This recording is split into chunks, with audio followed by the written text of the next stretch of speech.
Shalom, selamat pagi. Bagaimana kabarnya? Sehat? Sehat? Atau ada setengah sehat? Bapak Ibu yang terkasih di dalam nama Tuhan dan saudara-saudara semua, saat ini kita akan mendengar kebenaran firman Tuhan.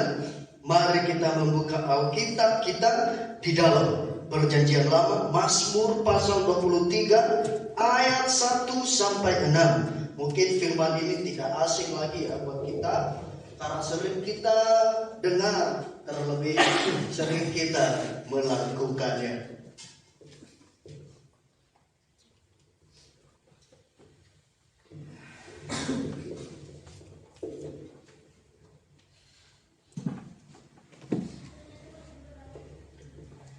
Kalau sudah menemukan, katakan puji Tuhan. Ya. Kita akan membaca secara bergantian. Saya yang ayat ganjil, Bapak Ibu ayat genap. Artinya saya ayat 1, Bapak Ibu ayat kedua sampai selesai juga ayat yang ke-6.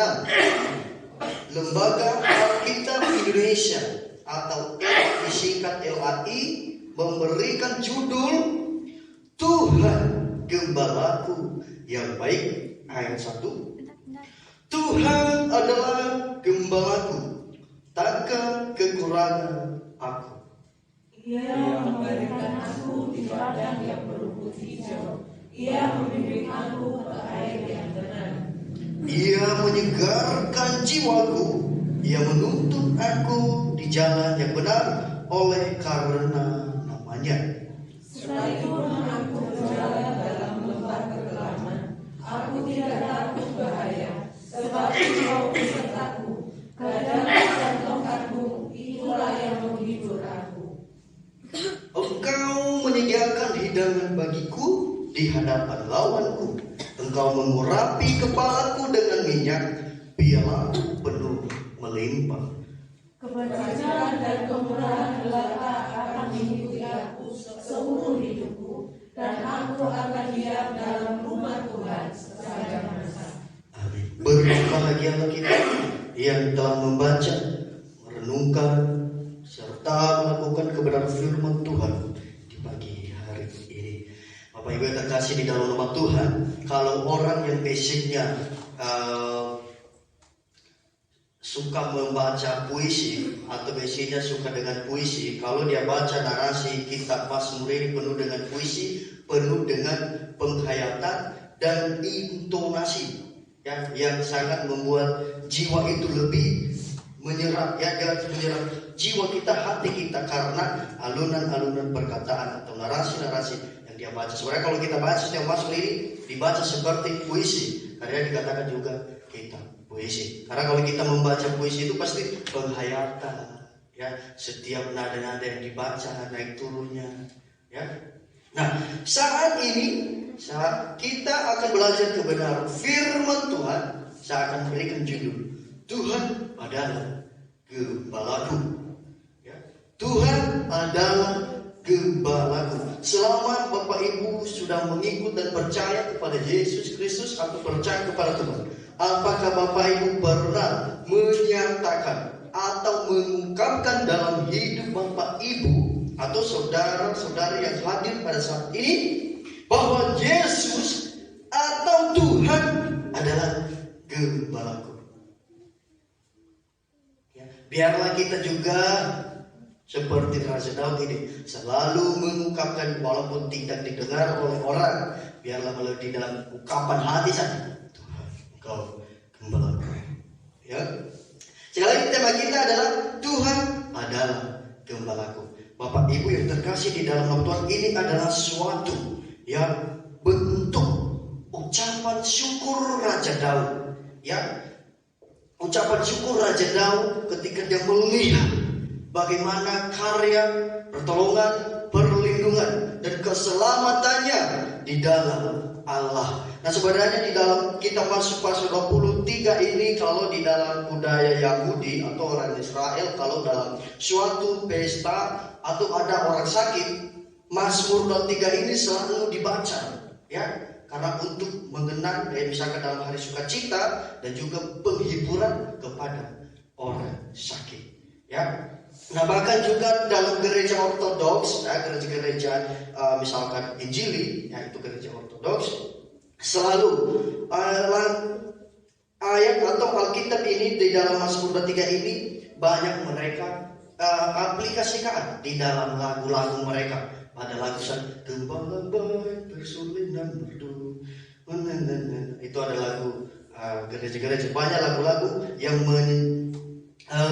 cenderung ke Tuhan adalah gembalaku. Nah, pada saat ini adalah suatu bentuk Raja Daud, ekspresi Raja Daud melihat bagaimana Tuhan menolong kehidupannya. Dia mengatakan adalah, atau dia memposisikan Allah itu adalah sebagai gembala, dan dia memposisikan juga dirinya sebagai domba yang digembalakan. Nah, Bapak Ibu yang terkasih di dalam nama Tuhan, perlu kita dalam memahami firman Tuhan ini, perlu kita memahami makna atau kriteria, ciri-ciri, sifat dari gembala yang baik itu, ya, dan juga dari karakter sifat domba. Bapak Ibu terkasih dalam nama Tuhan dan saudara-saudara sebuah, domba itu merupakan salah satu binatang yang lemah. Kalau tidak digembalakan, tidak bisa berapa-apa, apalagi menyelamatkan dirinya dari cengkraman binatang buas. Domba itu merupakan domba yang lemah, yang tidak bisa apa-apa kalau tidak digembalakan. Begitu juga di dalam kehidupan kita. Kita tidak ada apa-apanya di hadapan Tuhan kalau tidak pembenaran di dalam Kristus. Ya, saat ini Raja Daud mengatakan Tuhan adalah gembalaku. Ya, perlu kita ketahui bahwa seorang gembala itu menjaga, ya, bagaimana dia menjaga, menuntun domba-dombanya untuk mendapatkan suatu rumput hijau atau padang rumput yang hijau. Ya, ada mungkin saat ini kehidupan kita dilanda dengan berbagai hal yang tidak menyenangkan. Ya, mungkin karena kita dalam keadaan sakit, lemah, ya, biarlah kita tetap memiliki pengharapan bahwa Tuhan takkan membiarkan kita dalam kecelakaan berat, sebab Dia selalu beserta dengan kita. Gembala dan domba selalu bersama-sama dan gembala juga mengiringi perjalanan domba-dombanya. Nah, di sini dikatakan di ayat 1 adalah Tuhan adalah gembalaku, takkan kekurangan aku. Nah, firman Tuhan pagi hari ini mengatakan bahwa ketika Tuhan menjadi gembala kita, maka kita tidak mengalami sesuatu kekurangan. Ya, kita berpikir dalam hati, kalau saudara kita mengatakan tidak mengalami suatu kekurangan, pasti kita bertanya, tapi kenapa saya kurang dalam keuangan? Ya, nah, kita tidak bisa langsung memahami seperti itu. Nah, kekurangan dalam hal ini adalah, ini lebih berbicara keutuhan hidup di dalam Tuhan, atau kepuasan hidup bersama Tuhan, atau perjalanan hidup yang selalu bersama Tuhan. Poin pertama yaitu kecukupan. Ya, satu, kecukupan. Artinya Bapak Ibu yang terkasih, bukan dalam berarti mengatakan takkan kekurangan aku tidak menjurus kepada kelimpahan harta duniawi. Ya, artinya di sini adalah kecukupan. Seperti juga gembala membawa domba-dombanya dalam setiap hari, pasti tidak akan pernah membiarkan domba-dombanya kelaparan. Begitupun juga Tuhan dalam kehidupan kita mencukupkan, bukan berarti kelimpahan. Ya, artinya hidup juga yang disertai dengan kecukupan, itulah yang lebih kadang-kadang berkenan di hadapan Tuhan. Ya, itulah yang lebih berkenan di hadapan. Karena di balik rasa kecukupan itu kita mau mengucap syukur. Misalkan hari ini, Tuhan terima kasih, saya masih bisa makan, walaupun lauknya cuma tempe dan tahu. Ya, itu artinya ada rasa syukur dan juga penuh kecukupan. Ya, bukan dalam arti Tuhan mengatakan di sini takkan kekurangan aku, kita langsung menuntut Tuhan. Lah, kenapa saya masih ini? Yang lain makan daging, saya tidak makan daging. Ya, yang lain makan burger, ya saya tidak makan burger. Ya, kemarin ini Bu tadi tawarkan saya, ayo Mas Romi makan nasi, Saya bilang, canda-canda. Saya nggak makan nasi, saya makan burger. Ya, artinya hidup penuh dengan rasa syukur dan dengan kecukupan. Seperti yang dikatakan di ayat 2, Bapak Ibu terkasih di dalam Tuhan, Ia memeringkan aku di padang yang berumput hijau, ya, yang membimbing aku ke air yang tenang. Bapak Ibu terkasih, perlu kita ketahui bahwa rumput itu kalau hijau, ya tentu kalau misalnya kita punya tanaman hijau, itu keindahannya, kesegaran dalam suatu tanaman, sehat dan juga kokoh. Ya, di sini dikatakan Ia memeringkan aku di padang yang berumput hijau. Ya. Artinya rumput itu tidak hanya untuk berfungsi untuk domba, untuk menjadi sebagai sarana makanan, tetapi juga menjadi suatu tempat beristirahat mereka, tempat berbaring itu misalnya kalau kita capek berbaring dulu, artinya beristirahat. Ya, itu tadi yang namanya juga kecukupan. Tidak hanya makanan diberi, tempat beristirahatan juga. Ya, dan Ia membimbing aku ke air yang tenang. Kalau orang-orang zaman dulu atau di Israel dalam menggembalakan domba itu, ya, mereka kalau menyeberang suatu misalkan air atau sungai, mereka tidak melewati sesuatu. Ini kan kontras dari deras, air yang deras. Kenapa? Itu kan membahayakan bagi domba. Ya, membahayakan, harus air yang tenang. Ya, dan ketika air itu juga bukan cuma hanya sebagai minum Bapak Ibu, tapi juga menjadi tempat bisa untuk memandikan domba atau misalkan dalam panas untuk mereka ambil rasa dingin atau sehingga mereka mengalami kesejukan dan segar. Ya, artinya seorang gembala tidak akan membiarkan dombanya untuk menyeberangi suatu air yang deras. Harus memberi suatu yang tenang. Ya, karena kalau deras, domba-domba bisa hanyut. Ya, hanyut. Sedangkan kalau yang tenang, domba bisa melewati juga. Dan mereka juga bisa menikmati berlari di dalam air itu. Nah, Bapak Ibu yang terkasih di dalam nama Tuhan, sendiri dia mengatakan bahwa Ia memeringkan aku di padang yang berumput hijau, Ia membimbing aku ke air yang tenang. Artinya Ia menyegarkan jiwaku, Ia menuntun aku di jalan yang benar oleh karena nama-Nya.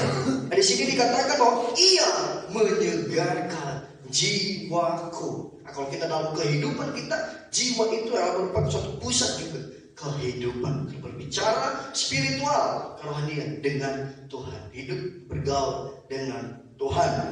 Nah, hal yang paling utama dan penting di sini adalah air itu juga menyegarkan mereka. Mungkin dalam sepanjang hari atau beberapa waktu mereka berjalan untuk menemukan suatu padang rumput, tentu merasakan kelelahan, kecapean dan kelemahan.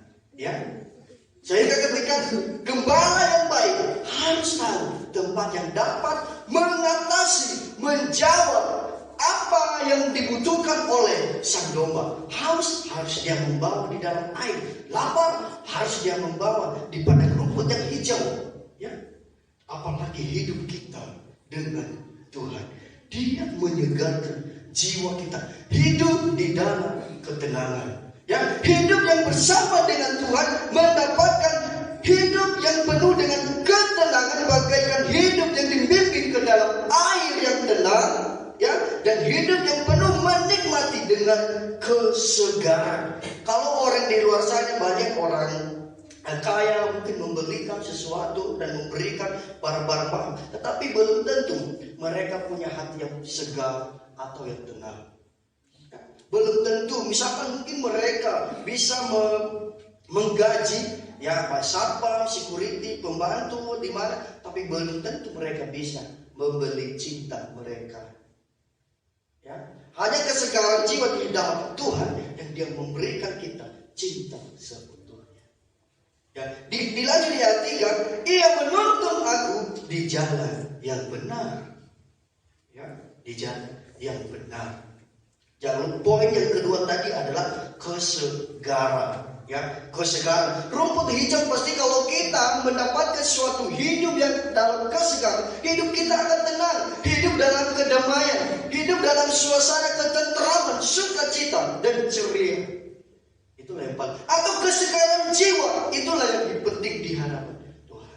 Kita mendapatkan hidup yang penuh dengan kesegaran ketika Tuhan bersama dan memimpin setiap kehidupan. Atau yang menuntun kita. Kalau kita mau dituntun oleh Tuhan, maka kesegaran itu akan didapatkan di dalam hati kita. Tapi kalau kita mencari di mana-mana kesegaran itu, kesejukan itu, kalau tidak takut akan Tuhan, maka kita tidak akan menemukannya. Karena hanya ada di dalam Tuhan. Ya, kalau misalkan dalam penjual pulsa, kita tidak mendapatkan pulsa di tempat toko bangunan, hanya di tempat penjualan pulsa. Begitu juga kesegaran hanya ada di dalam Tuhan. Kalau kita mau itu, kita pun juga harus mencari dan hidup bersama dengan Tuhan. Ya, walaupun kita walaupun penuh kita saat ini hidup dalam kesakitan, kelemahan tubuh, tetapi hati kita tetap tenang di hadapan Tuhan. Tidak perlu kita takut mati, karena kita percaya hidup bersama Tuhan. Amin. Iya, karena kita takut upah setiap kehidupan orang benar mahkota kehidupan dan dibawa ke dalam kerajaan surga. Pasti kita semua di sini mau atau suka dengan surga. Suka dengan surga? Siapa yang duluan?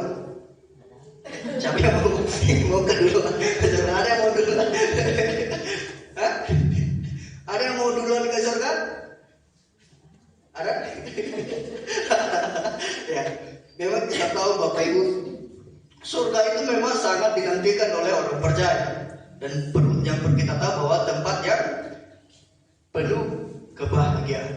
Tetapi jarang sekali orang yang ingin duluan ke sana, karena masih cinta dunia, masih lebih menarik. Ya, itu yang lebih banyak. Mau surga? Mau. Siapa yang duluan? Nah itu, ya.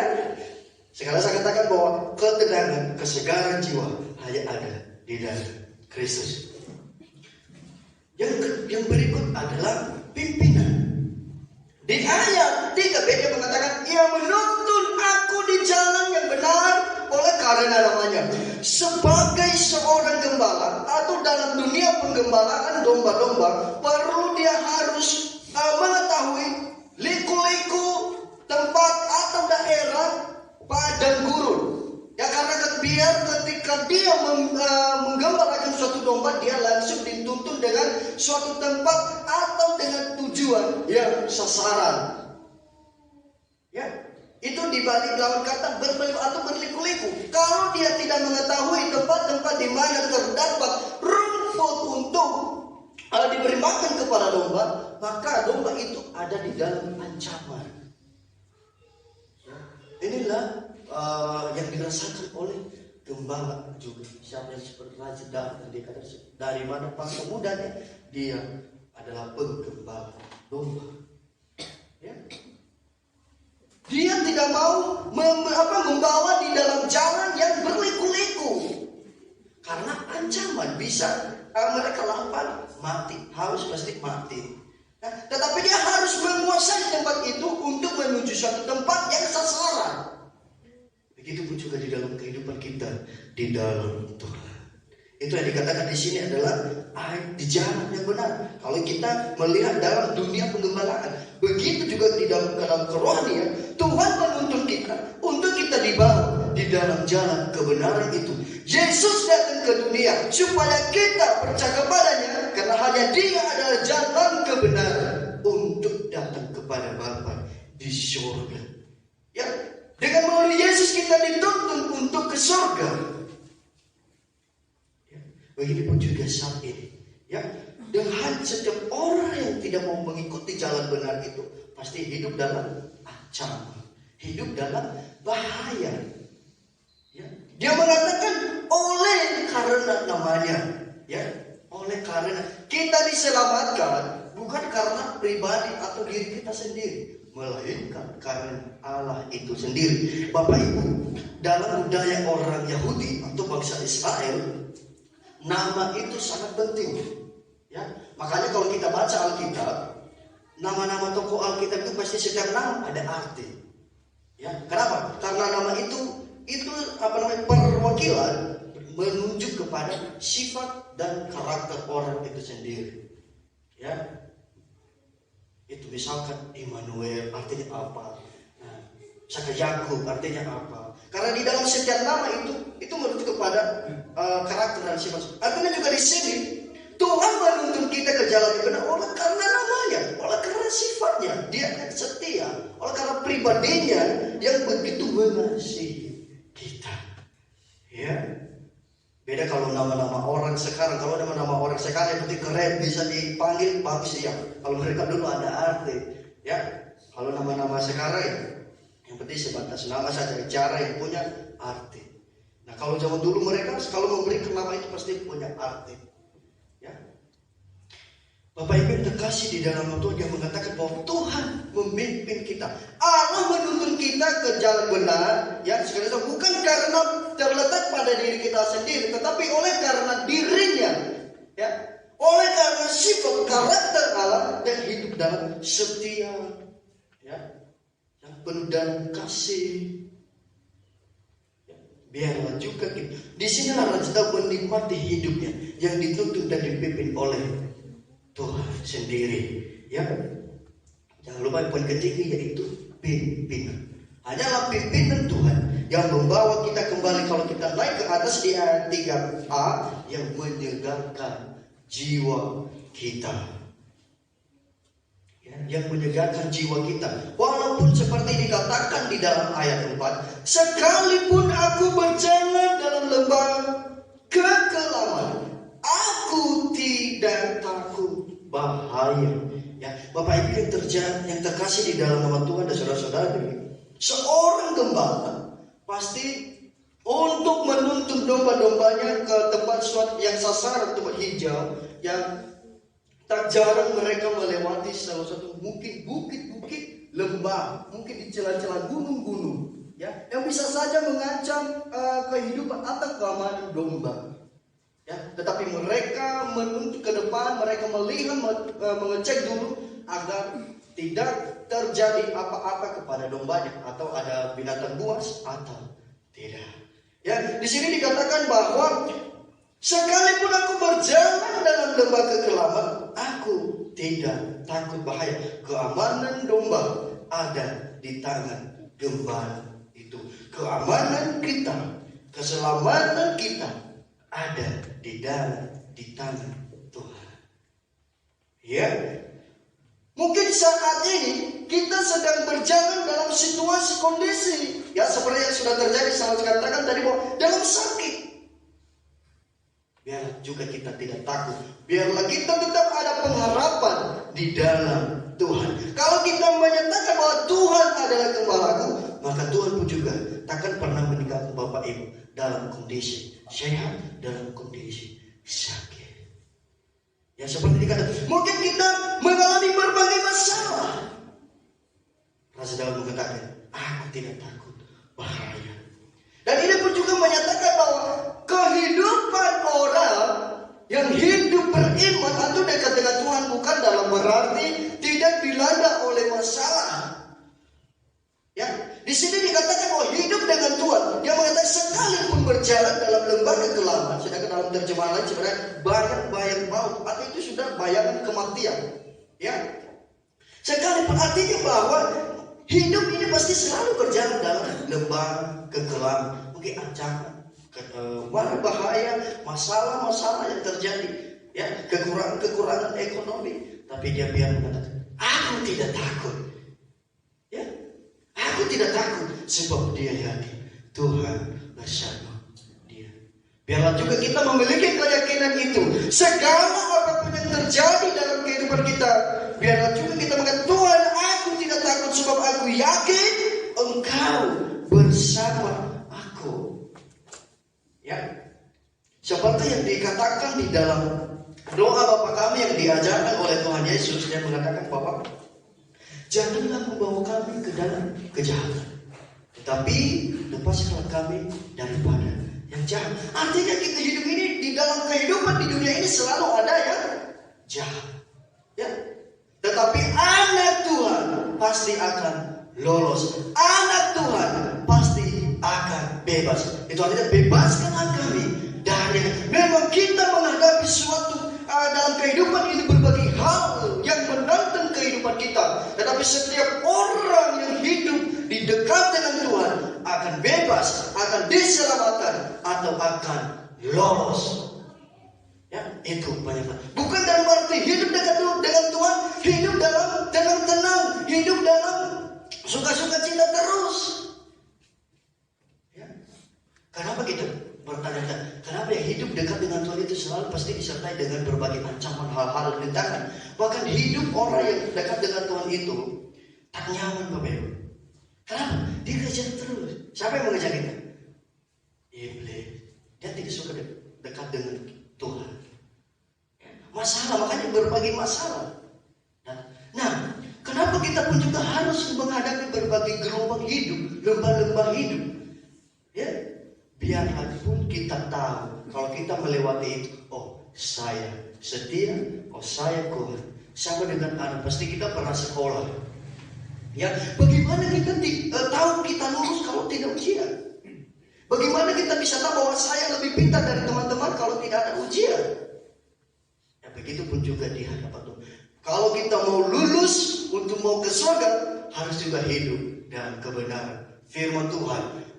Misalkan mahasiswa atau siswa yang lulus berarti memenuhi kriteria akademis atau nilai dalam pendidikan atau sekolah itu. Kalau juga kita memenuhi struktur kriteria surgawi, maka kita akan lulus. Ya, kalau sempat gagal akhirnya tidak lulus. Nah, kita di dalam dunia ini aslinya bagaikan dengan pendidikan.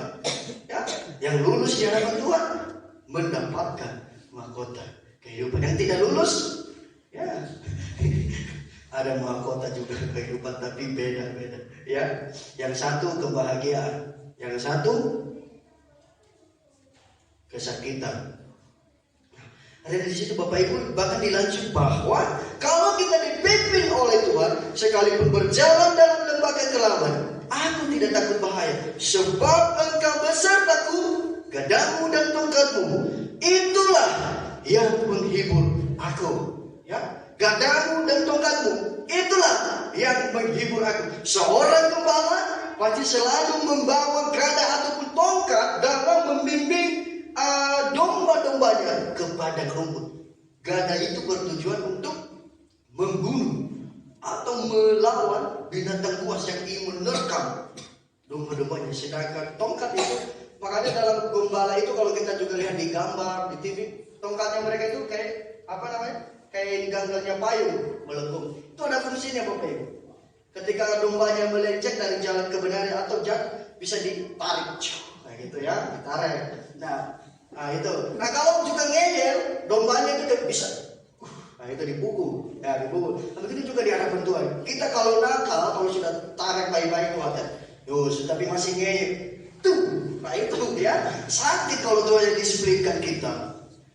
Ya, orang itu pasti Tuhan. Kalau Tuhan yang mendisiplinkan kita, waduh, rasanya berat. Mungkin kalau saya disiplinkan, misalkan anak-anak yang les, itu tidak apa-apa ya. Tuhan sakit. Ya, itu juga fungsi-fungsinya. Dan sebagai gembala yang baik, rela memberikan nyawanya, mempertaruhkan hidupnya untuk menyelamatkan kepunyaannya, dombanya. Begitupun juga yang dikatakan di dalam Yesus, di dalam Yohanes pasal 10, Yesus mengatakan, akulah gembala yang baik. Gembala yang baik itu menjaga merawat dombanya dan rela memberikan hidupnya. Ya, kalau kita hidup mau dipimpin, dituntun oleh Tuhan, Tuhan akan mempertaruhkan nyawanya demi namanya. Ya, biar kita tetap mengatakan, Tuhan, Engkaulah gembalaku. Maka berkat-berkat perlindungan, berkat-berkat pertolongan, berkat-berkat kelepasan dari setiap musuh, dari setiap masalah-masalah, kita akan menikmati. Raja Daud itu, ya, dia menjadi raja bukan dalam berarti tidak disertai dengan berbagai masalah. Banyak masalah yang dihadapinya. Tentu kita sudah tahu dia bercerita Raja Daud dimusuhi oleh Salomo, bahkan dikejar-kejar oleh anaknya sendiri Absalom. Ya, bahkan musuh-musuhnya yang lain. Ya, tetapi di sini dia menikmati. Kau mengingat, ucapan syukur, Tuhan membebaskan dia. Ya, Kalau saat ini pun juga kita hidup dalam kesakitan, yakin dan percaya Tuhan akan menyembuhkan kita. Amin. Amin. Ya. Dikatakan gadamu dan tongkatmu itulah yang menghibur aku. Kalau kita melihat dalam pengertian Quran Bapak Ibu, firman-Mu itulah yang menghibur aku. Firman-Mu itulah yang menuntun aku. Firman-Mu itulah yang membenarkan aku. Sebab firman Tuhan bagaikan pelita dalam kehidupan kita. Ya, firman Tuhan adalah mata kehidupan. Kalau kita tidak punya mata, nah kita tidak bisa melihat apa-apa. Ya. Biar kita selalu mengatakan bahwa firman-Mu lah yang selalu menghibur aku. Firman-Mu yang selalu menguatkan hatiku di saat lemah. Firman-Mu yang selalu menguatkan hatiku dan hidup dalam pengharapan. Walaupun saya hidup saat ini ya cuma masa kalau setiap hari tempe, tahu dan lain-lain sebagainya. Kita tetap percaya berharapan di dalam Tuhan. Bapak Ibu yang terkasih dalam Tuhan, berikut yaitu pelepasan dan dimuliakan. Ya, kelepasan dan kemuliaan. Di ayat 5 mengatakan bahwa Engkau menyediakan hidangan bagiku di hadapan lawanku. Engkau mengurapi kepalaku dengan minyak, pialaku penuh melimpah. Dia mengatakan bahwa Engkau menyediakan hidangan bagiku di hadapan lawanku. Ya, di sinilah sebenarnya Raja yang mengatakan bahwa Tuhan itu tidak hanya melepaskan kita dari setiap masalah atau Raja Daud. Tuhan tidak hanya melepaskan dia dari musuh-musuhnya, juga menyediakan hidangan. Ya, kalau kita di sini sebenarnya ada bagaimana tujuh bentuk Raja yang menjamu setiap orang. Di dalam jamuan, ke makanan itu berbicara jamuan. Misalnya kemarin kita ada acara rapat wilayah, ada yang masak kingkung. Nah itu jamuan. Nah begitu juga di hadapan Tuhan saat ini. Tuhan tidak hanya melepaskan dari musuh atau melindungi, juga serta memuliakan kita. Nah di sini firman Tuhan mengatakan, di hadapan lawanku, ya, Engkau menyediakan hidangan di hadapan lawanku. Atau kita bisa melihat bahwa mungkin kalau ada lawan kita di hadapan kita, Tuhan bakal memberikan kita hidangan. Artinya jangan pusing kepada lawanmu, nikmati saja hadiah dari Tuhan. Biarlah Tuhan yang berperang. Juga seperti yang dirasakan oleh Raja Daud ketika dia melawan Goliat yang paling terkenal dan peristiwa-peristiwa kehidupan Raja Daud itu melawan Goliat. Artinya saat ini biarlah kita fokus menikmati berkat dari Tuhan, fokus hidup dengan Tuhan, jangan fokus kepada lawan seperti juga dia dikejar oleh Saul. Dia tidak fokus kepada Saul, dia selalu mengatakan Tuhan Kau melindungi saya. Kalau dia fokus kepada Saul, mungkin ketika dia mau menangkap, melihat Saul pesat tidur, dia sudah bunuh. Apa Ibu? Ya, di sini bisa kita melihat bahwa Engkau menyediakan hidangan bagiku di hadapan lawanku. Ini sudah ada lawan ini, apa dikasih ini? Jamuan. Ya, kalau kamu soal lawan dulu nanti makan. Ya, ya. Kalau hidup ini nikmati hidup bersama Tuhan, nikmati berkat dengan Tuhan. Jangan fokus kepada masalahmu. Nikmati hidup. Jadi kalau kita hidup saat ini, itu udah berkat Tuhan. Ya, syukuri. Ya. Jangan lagi bersyukur. Oh, saya sakit ini. Pada tadi malam, satu malam saya sudah berdoa. Kok juga belum sembuh. Melawan, itu kan juga tidak baik. Ya, itu kan juga tidak baik. Mungkin kita sakit 3 hari. Nah, Tuhan kita setiap malam setiap pagi sampai bau untuk berrokok, saya juga tidak bisa sembuh. Jangan fokus pada sakitmu, tapi fokus berkat Tuhan. Tuhan terima kasih, saya masih bisa melihat terang. Tuhan terima kasih, hidup nafas kehidupan, saya masih hidup. Syukuri. Jarang orang mensyukuri hidupnya kalau bangun pagi-pagi. Pasti jarang. Tapi kita semua di sini selalu mensyukuri. Amin.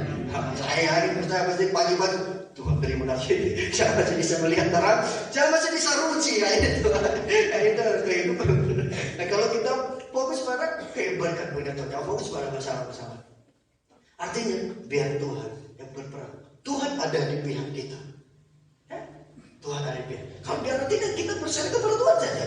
Tuhan yang bertindak menghadapi lawan musuh-musuh. Apa musuh kita sendiri? Lawan kita. Musuh kita bukan sesama kita. Artinya musuh sakit penyakit, masalah-masalah terjadi. Jangan fokus kepada Tuhan. Ada Tuhan yang membebaskan, ada Tuhan yang menolong, ada Tuhan yang menyelamatkan. Amin. Amin. Di sini dikatakan lagi Bapak Ibu, pialaku penuh melimpah. Ya, pialaku penuh melimpah. Tadi sebenarnya kalau kita di sini mengatakan bahwa engkau mengurapi aku, kalau dalam budaya Yahudi, kalau ada tamu istimewa itu mereka tidak hanya dijamu dengan itu saja berbagi makanan, tetapi juga diurapi atau dibasuh sebagai minyak. Ya, minyak itu sebagai juga tanda sukacita. Ya, bahkan juga kalau kita minyak itu bentuk pengurapan, misalkan menjadi raja diurapi dengan minyak. Ya, diurapi dengan, dan juga misalkan di dalam Yesaya pasal 116 ayat 3 yang mengatakan bahwa ketika hari sukacita itu dijamu dengan berbagai minyak. Ya, coba dibuka dulu. Yesaya 61 ayat 3.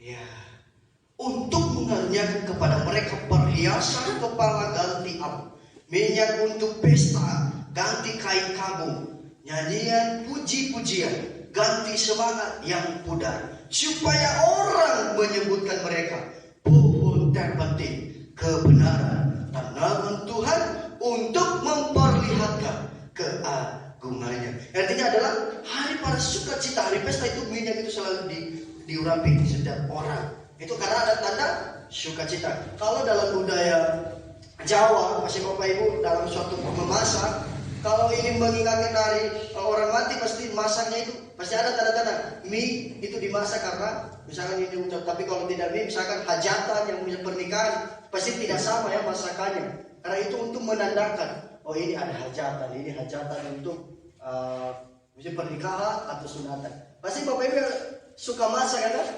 Kalau mengingat hari kematian, misalkan hari 30 ya pasti tidak memasak apa yang harusnya dimasak kalau hajatan mengundang orang. Ya ada beda-beda, begitu juga tadi. Kalau itu bentuk hari sukacita, sedangkan kain kabung tadi lawan ketika mereka berduka cita. Ya. Nah di sini kembali kita dikatakan pialaku penuh melimpah. Nah juga kalau kita kembali tadi menyegarkan jiwa, menuntut kepada air yang tenang. Ya. Kalau orang zaman dulu dalam berbicara mereka meraih suatu kemenangan, mereka itu bersuara. Suatu misalkan atau jokes itu ya, minuman itu karena mereka sedang bersukacita atau menang. Di sini adalah piala kemenangan.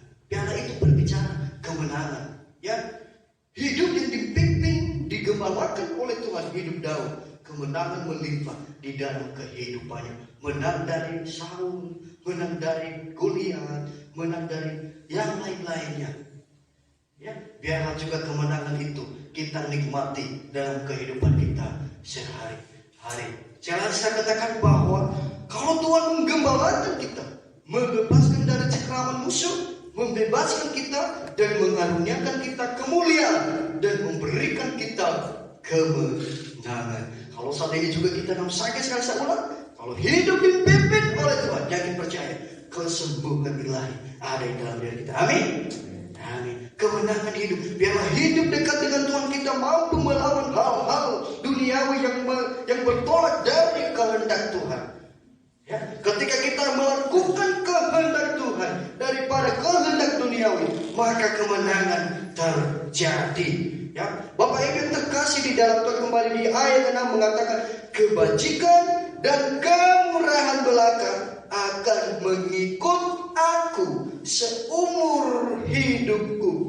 Kebajikan dan kemurahan. Ya. Bapak Ibu tahu artinya kebajikan, perbedaan kebajikan dan kebaikan? Kebajikan itu yang sehingga kebaikan ada karena kebajikan. Kebajikan itu sebenarnya banyak ya. Bisa dibilang karena bersifat perilaku yang menguntungkan atau menyelamatkan. Dan juga kebajikan itu banyak hal, misalkan hidup dalam keadilan, hidup dalam keberanian, ya, hidup dalam keselamatan, hidup dalam pengendalian diri, itu namanya kebajikan. Beda dengan kebaikan. Ya, kebaikan bagian dari kebajikan. Dan sedangkan dikatakan di sini kebajikan dan kemurahan belaka akan mengikut aku. Kata mengikut di Bapak Ibu dalam bahasa Ibrani, dalam bahasa aslinya di situ adalah rahab. Ya, artinya mengikut. Ini kata itu sering dipakai ketika kita mengejar musuh. Ya, atau ketika kita dikejar musuh. Ya, mengikut. Ya, kalau Raja Daud dikejar-kejar oleh musuhnya, maka ketika hidup dekat dengan Tuhan, maka berkat Tuhan yang mengikut atau mengejar dia. Hidup dekat dengan Tuhan, hidup dipimpin oleh Tuhan, dituntun oleh Tuhan, maka berkat kebajikan, kemurahan, anugerah Tuhan akan mengejar atau mengikut Tuhan. Seperti dikatakan yang selalu saya sampaikan Matius 6:33. Carilah dahulu kerajaan Allah, maka semuanya akan mengikut atau menyusul itu. Ya, itu artinya. Dan seperti dikatakan bahwa kebajikan dan kemurahan belaka akan mengikuti aku seumur hidupku. Ya, jangan lagi ragu-ragu. Ya, artinya jangan kita fokus mencari juga berkat, jangan juga kita fokus mencari pemberian Allah, tetapi biarlah kita fokus kepada sang pemberi itu. Kalau kita fokus kepada sang pemberi, maka bagian dari pemberiannya mengikut kita. Tapi kalau fokus kita pada pemberiannya, maka kita tidak mendapatkan sang pemberi. Nah, itu artinya. Ya, biar fokus kepada sang pemberi. Kalau kita sudah fokus mendapatkan yang mempunyai, itu bukan memberikan. Atau begini, contoh supaya Bapak Ibu bisa memahami. Kalau misalkan saya punya uang, jangan fokus pada uang saya. Fokus kepada saya. Kalau fokus pada saya, pasti saya akan memberikan uang. Kalau fokus hanya uang, kita cuma hanya mendapatkan uang. Tetapi sang pemberi tidak mendapatkan. Tapi biar di sini adalah ya, biar kita fokus kepada Tuhan. Maka berkat-berkat dari Tuhan itu mengikut kita. Ya, dan ayat terakhir, dan aku akan diam dalam rumah Tuhan sepanjang masa. Ini adalah perkataan iman yang hidup dalam pengharapan. Dia yakin bahwa karena hidupnya yang dipimpin disertai oleh Tuhan, dia yakin percaya bahwa akan diam di dalam rumah Tuhan sepanjang masa. Karena iman hidup dekat dengan Tuhan, maka juga saat ini bisa kita mengatakan, kalau saya mati, saya yakin percaya saya hidup bersama Tuhan. Kalau saya mati, pasti saya akan percaya mendapatkan mahkota kehidupan. Kalau saya hilang dari dunia ini, saya akan yakin bahwa sepanjang hidupku selalu bersama dengan Tuhan. Amin. Amin. Hanya dengan pengharapan beriman kita yang hidup dalam pengharapan kepada Tuhan. Seperti Raja Daud, tidak takut dalam berbagi lembah kehidupan, goncangan hidup, gelombang hidup. Tuhan beserta kita. Seperti juga Tuhan menyediakan hidangan di depan lawan kita. Ya. Biarkanlah Tuhan yang bertindak atas kehidupan kita.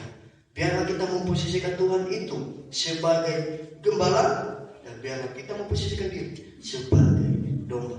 Domba tanpa gembala tidak apa-apa. Kehidupan manusia tanpa Kristus tidak ada nilainya. Bapak Ibu kalau pernah mendengar cerita anak yang hilang, ya, di mana dia ketika menghabiskan harta warisan dari ayahnya, makanan hidupnya tinggal makanan babi saja, dia tidak dapat. Ya, bisa kita melihat bahwa nilai kehidupan manusia jauh dari Tuhan lebih berharga.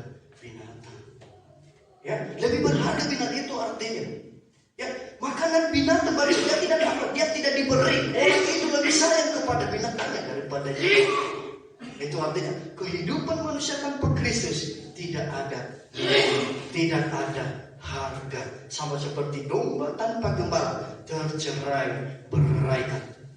Hidup tanpa Allah, maka hidup tidak akan kita mendapatkan ketenangan. Hidup tanpa Allah, orang pasti akan hidup dalam kerusuhan. Karena setiap orang melihat sesuai sudut pandang mereka sendiri. Seperti bangsa Israel pada suatu masa Tuhan meninggalkan mereka. Masing-masing mereka melihat yang baik menurut pandangan mereka sendiri. Sehingga terjadi peperangan di antara mereka sendiri. Karena yang satu saya yang benar, yang satu saya yang benar.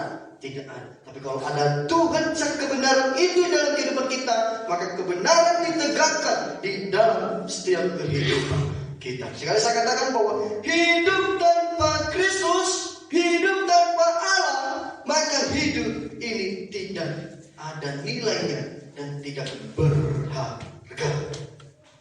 Ya, itu aja saya sampaikan kepada kita pagi hari ini. Bapak Ibu jangan kecil hati. Jikalau kita mengalami berbagai problem hidup, biarlah kita seperti Raja Daud, ya, biarlah kita cuma melihat bagaimana berkat Tuhan, bagaimana perlindungan Tuhan menolong, membebaskan kita. Biarlah kita selalu mensyukuri berkat Tuhan dalam kehidupan kita, ya. Janganlah melihat kesuksesan orang lain, tapi lihatlah Allah. Janganlah membeda-bedakan dirimu dengan orang lain.